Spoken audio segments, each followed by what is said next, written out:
Hello दोस्तों, नमस्कार। आज हम बात करने वाले हैं बी फार्मा के बारे में। चैनल पर नए हैं तो सब्सक्राइब कर दें, वीडियो को लाइक कर दें। चलिए आज की वीडियो को शुरू करते हैं। सबसे पहले जान लेते हैं बी फार्मा का फुल फॉर्म क्या होता है।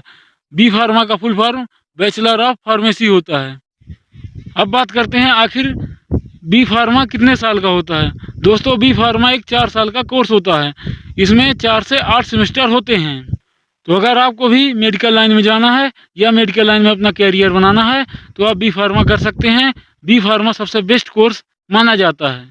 अब बात करते हैं बी फार्मा कौन कर सकता है। आखिर बी फार्मा करने के लिए एलिजिबिलिटी क्राइटेरिया क्या है। दोस्तों, बी फार्मा करने के लिए आपको 12th पास होना ज़रूरी है। हाँ, कुछ यूनिवर्सिटीज़ में परसेंट का कोई क्राइटेरिया नहीं होता है, लेकिन कुछ यूनिवर्सिटी का परसेंट का अपना क्राइटेरिया होता है। लेकिन फिर भी एवरेज आपके 50% अंक होना चाहिए। और अगर आप बी फार्मा करना चाहते हैं तो आप 12th में मैथ या साइंस किसी भी स्ट्रीम से 50% अंक के साथ पास होना जरूरी है। अब बात करते हैं दोस्तों, बी फार्मा करने में फीस कितनी लगती है। दोस्तों, बी फार्मा की हर कॉलेज की अपनी अलग अलग फ़ीस होती है। हर यूनिवर्सिटी की अलग अलग फ़ीस होती है। फिर भी अगर आप किसी भी प्राइवेट यूनिवर्सिटी या प्राइवेट कॉलेज से बी फार्मा करना चाहते हैं तो आपकी फ़ीस एवरेज 1 साल की 1 लाख रुपए तक हो सकती है।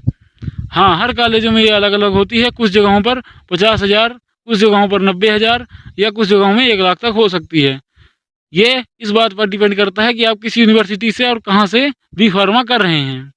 दोस्तों, अब बात कर लेते हैं बी फार्मा करने के फ़ायदे के बारे में। तो दोस्तों, बी फार्मा करने का सबसे बड़ा फ़ायदा तो ये होता है कि बी फार्मा करने के बाद आपको जॉब के लिए यहाँ वहाँ भटकने की ज़रूरत नहीं होती है। अगर आप बी फार्मा कर लेते हैं तो आप अपना खुद का मेडिकल का शॉप डाल सकते हैं या किसी और कंपनी के मेडिकल शॉप में जॉब कर सकते हैं। बी फार्मा करने के बाद आपको बड़ी ही आसानी से किसी भी मेडिकल फील्ड में किसी भी कंपनी में जॉब मिल जाती है। और अगर आप बी फार्मा करने के बाद आगे एक और करियर बनाना चाहते हैं तो आप बी फार्मा करने के बाद एम फार्मा कर सकते हैं, जिससे आप इसी मेडिकल लाइन में आगे चलकर प्रोफेसर भी बन सकते हैं। तो दोस्तों, उम्मीद है आपको बी फार्मा के सारे डाउट क्लियर हो गए होंगे। अगर अभी भी कोई डाउट है तो आप कमेंट करके पूछ सकते हैं।